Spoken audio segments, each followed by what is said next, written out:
कहानी की शुरुआत में हमें 22वीं शताब्दी का वक्त दिखाया जाता है। ग्लोबल वार्मिंग की वजह से हिमालय की बर्फ पूरी तरह से पिघल चुकी है और समुद्र के आसपास मौजूद शहर लगभग पूरी तरह से पानी में डूब चुके हैं और धीरे धीरे दुनिया की पॉपुलेशन कम होने लगी है और अब तक इंसान ने आर्टिफिशियल इंटेलिजेंस रोबोट्स भी बना लिए हैं। कहानी में आगे हमें प्रोफेसर एलन नजर आते हैं जो एक रोबोट को इंट्रोड्यूस करवाते हैं। यह रोबोट बिल्कुल इंसानों की तरह दिखता है, उनकी बात समझकर जवाब दे सकता है, हर काम इजिली कर सकता है, लेकिन इस रोबोट के पास एक चीज नहीं है और वो है इमोशंस। इसलिए प्रोफेसर एलन ये अनाउंस करते हैं कि वो बहुत ही जल्दी एक ऐसा रोबोट बनाने वाले हैं जो बिल्कुल इंसानों की तरह होगा। इसे एक बच्चे के रूप में डेवलप किया जाएगा और जो भी उसे खरीदेगा वो रोबोट उस इंसान को बिना किसी स्वार्थ के बेइंतहा प्यार करेगा। तभी प्रोफेसर एलन से सवाल पूछता है कि इसकी क्या गारंटी है कि इंसान भी उसे उतना ही प्यार करेंगे, वो भी बिना किसी स्वार्थ के। इस पर प्रोफेसर एलन कहते हैं कि जब भगवान ने एडम को बनाया तो क्या उन्होंने उससे प्यार नहीं किया। दरअसल एडम इस दुनिया का पहला इंसान होता है जिसके बारे में प्रोफेसर एलन एग्जाम्पल देते हैं। फिर सीन शिफ्ट होता है और हमें हेनरी और मोनिका नजर आते हैं और यही काम करते हैं। इनका एक बेटा है मार्टिन जिसे स्लीपिंग चेम्बर में रखा गया है क्योंकि वो बहुत बीमार है। स्लीपिंग चेम्बर में रखने का मतलब है कि मार्टिन की हार्ट रेट, पल्स रेट और सभी एक्टिविटीज बहुत स्लो है। वो एक तरह से कोमा में है और इस स्टेज से उनका बचकर बाहर आना लगभग नामुमकिन है। मोनिका और हेनरी मार्टिन को बहुत मिस कर रहे हैं। कहानी में आगे हमें प्रोफेसर एलन नजर आते हैं जिन्होंने पहला ह्यूमन चाइल्ड रोबोट बना लिया है और वो इसके बारे में अपने एम्प्लॉय हेनरी को बताते हैं और उसे दे देते हैं। इस रोबोट का नाम होता है दोस्तों डेविड। हेनरी डेविड को लेकर घर पहुंचता है लेकिन मोनिका अपने बेटे मार्टिन की जगह किसी मशीन को नहीं देना चाहती थी, इसलिए वो रोबोट को घर में रखने से मना करती है। लेकिन हेनरी जैसे तैसे उसे समझा लेता है और कहता है कि इस रोबोट को घर में रखने के लिए तुम्हें एक पासवर्ड बोलना होगा, जिसे बोलते ही ये तुम्हारा हो जाएगा और तुम्हें बेइंतहा प्यार करेगा और अगर इन फ्यूचर तुम्हें इससे दूर जाना हो तो तुम हमारी कंपनी को इसे वापस कर देना, क्योंकि एक बार ये रोबोट जिस फैमिली को अपने मन में बसा लेता है उनकी मेमोरीज इनके माइंड से डिलीट करना इम्पॉसिबल होता है, इसलिए हम इसे डिस्ट्रॉय कर देंगे। मोनिका डेविड को घर में रखने की मान तो जाती है लेकिन वो पासवर्ड नहीं बोलती। कुछ दिनों तक मोनिका डेविड को इग्नोर करती है लेकिन धीरे धीरे वो डेविड की तरफ अट्रैक्ट होने लगती है और उसमें अपने बेटे को देखने लगती है और फिर एक दिन वो उस पासवर्ड को बोल देती है। पासवर्ड बोलते ही डेविड मोनिका को बोलता है और एक मासूम बच्चे की तरह उसके गले से लग जाता है। अब डेविड के अंदर बिल्कुल इंसानों की तरह इमोशंस आ चुके थे। डेविड की वजह से अब मोनिका के घर में खुशियां ही खुशियां थी। दोनों एक दूसरे को माँ बेटों की तरह प्यार करते थे। एक दिन डेविड मोनिका से पूछता है, माँ क्या आप मर जाओगी? मोनिका कहती है, हाँ शायद 50 साल बाद। डेविड कहता है कि मैं आपसे बहुत प्यार करता हूँ और मैं चाहता हूँ कि आप हमेशा जिंदा रहें। ये सुनकर मोनिका इमोशनल हो जाती है और डेविड को मार्टिन के कमरे में लेकर जाती है जहाँ वो उसे मार्टिन का एक सुपर टेडी देती है जो बात कर सकता था और इसका नाम टेडी होता है। यही डेविड और टेडी की दोस्ती हो जाती है। एक दिन मोनिका को कॉल आता है कि मार्टिन अब पूरी तरह से रिकवर कर चुका है और कुछ दिन बाद ही ये लोग उसे घर भी ले आते हैं। मार्टिन पूरी तरह से ठीक हो चुका था लेकिन वो डेविड से जेलस फील कर रहा था। एक रात मार्टिन डेविड के पास जाता है और कहता है कि अगर तुम चाहते हो कि माँ तुम्हें और ज्यादा प्यार करे तो तुम्हें उनके बाल काटकर अपने पास रखने होंगे। डेविड मोनिका से बहुत ज्यादा प्यार करता था इसलिए वो मार्टिन की बात मान जाता है और उसी रात मोनिका के बाल काटने उसके कमरे में जाता है। डेविड मोनिका के बाल काटकर जा ही रहा था कि तभी हेनरी की आंख खुल जाती है और वो डेविड से पूछता है कि तुमने ऐसा क्यों किया? डेविड कहता है कि मैं चाहता हूँ माँ मुझसे और ज्यादा प्यार करे। इसी बीच डेविड के हाथ से बाल छूटकर टेडी पर गिर जाते हैं। अगले सीन में मार्टिन और उसके दोस्त डेविड को परेशान करते हैं। मार्टिन अपने दोनों दोस्तों के साथ मिलकर डेविड के हाथ में एक चाकू घुसाने की कोशिश करता है क्योंकि वो जानना चाहते हैं कि डेविड को दर्द होता भी है या नहीं, लेकिन डेविड की प्रोग्रामिंग के चलते वो अपने आप को बचाने के लिए मार्टिन को कसकर पकड़ लेता है और दोनों स्विमिंग पूल में गिर जाते हैं। पानी में मार्टिन सांस नहीं ले पा रहा था लेकिन डेविड उसे छोड़ने को तैयार ही नहीं था।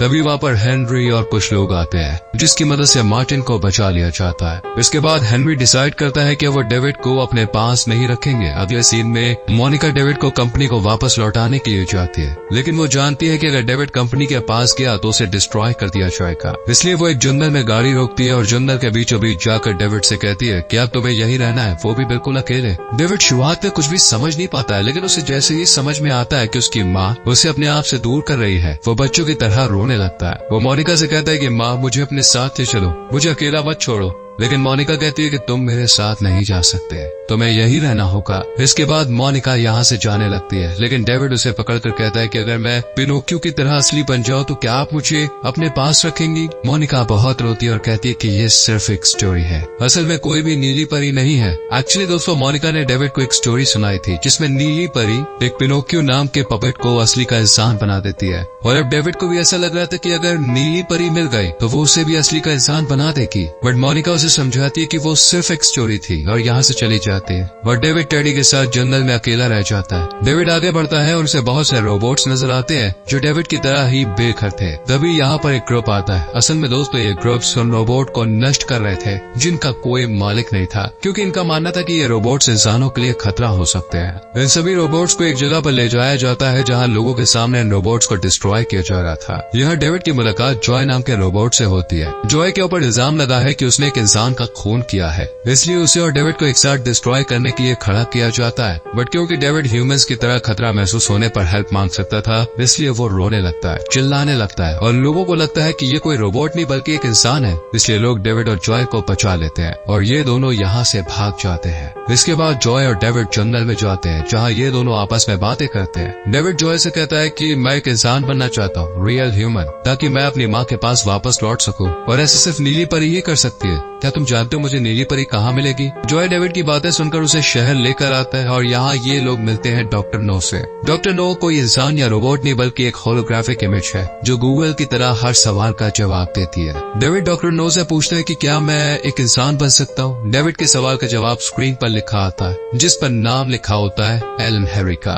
जो डेविड को इंसान बना सकते हैं। एलन हैरी कोई और नहीं बल्कि वही प्रोफेसर है जिन्होंने डेविड को बनाया है। इसके बाद डेविड कहता है कि ये प्रोफेसर हमें कहाँ मिल सकते हैं? जॉय कहता है मैनहट्टन में। ये वो जगह है जहाँ हम प्रोफेसर एलन से मिल सकते हैं, लेकिन ग्लोबल वार्मिंग की वजह से मैनहट्टन का बड़ा हिस्सा पानी में डूब गया है। इसके बाद जॉय पुलिस वालों का एक हेलीकॉप्टर चुराता है और मैनहट्टन की तरफ निकल जाता है। यहाँ पहुंचते ही जॉय डेविड से बाय कहकर चला जाता है और डेविड नीली परी को ढूंढने के लिए निकल पड़ता है, लेकिन तभी उसे बिल्कुल अपने जैसा एक बच्चा नजर आता है जिसे देखकर डेविड परेशान हो जाता है। कहीं ये उसे उसकी माँ को ना छीन ले और वो उसे बुरी तरह से मारता है, लेकिन ये बच्चा भी डेविड की तरह एक रोबोट ही था। तभी यहाँ पर प्रोफेसर एलन आ जाते हैं और डेविड उनसे कहता है कि मैं असली का इंसान बनना चाहता हूँ, मुझे नीली परी से मिलना है। प्रोफेसर एलन कहते हैं तुम इंसान ही हो, तुम दुनिया के वो पहले रोबोट हो जिसके अंदर फीलिंग्स है, जो प्यार कर सकता है। तुम अपनी माँ के लिए नीली परी को ढूंढते हुए यहाँ तक आए। आज तक ऐसा किसी भी रोबोट ने नहीं किया है। मेरी पूरी टीम तुमसे मिलना चाहती है। इसके बाद प्रोफेसर एलन अपनी टीम को बुलाने के लिए जाते हैं और डेविड देखता है कि कमरे में उसी की जैसी शक्ल के कई सारे रोबोट्स बन के तैयार कर लिए गए हैं, साथ ही रोबोट गर्ल भी बना ली गई है। डेविड ये सब देखकर बहुत उदास हो जाता है क्योंकि उसे लगता है कि जैसे उससे उसका अस्तित्व ही छीन लिया गया हो। साथ ही उसे लगता है कि अब वो अपनी माँ के पास कभी भी लौट नहीं पाएगा। इसलिए डेविड बिल्डिंग की छत से समुद्र में छलांग लगाकर अपने आप को डिस्ट्रॉय करने की कोशिश करता है। डेविड पानी में डूब ही रहा था कि तभी उसे कुछ ऐसा नजर आता है जिसे वो देखता रह जाता है। वो उस चीज की तरफ जाने की कोशिश करता है, लेकिन तभी एक फंदा आता है और डेविड को ऊपर खींच लेता है। डेविड देखता है कि ये कोई और नहीं बल्कि जॉय है जिसने उसे पानी में कूदते हुए देख लिया था। डेविड जॉय को बताता है कि मैंने पानी के अंदर नीली परी को देखा है, मैं उसके पास जाना चाहता हूँ ताकि वो मुझे असली का इंसान बना दे और मैं अपनी माँ के पास वापस लौट सकूं। जॉय डेविड से कहता है कि इंसान बनने के बाद मुझे जरूर याद रखना। इतने में ऊपर एक हेलीकॉप्टर आता है जो जॉय को खींचने लगता है, लेकिन इससे पहले कि जॉय ऊपर जाता वो हेलीकॉप्टर को पनडुब्बी मोड में सेट कर देता है ताकि डेविड आसानी से अंदर जा सके। असल में यह हेलीकॉप्टर बेहद ही एडवांस तकनीक से बनाए गए थे जो पनडुब्बी मोड में सेट हो सकते थे।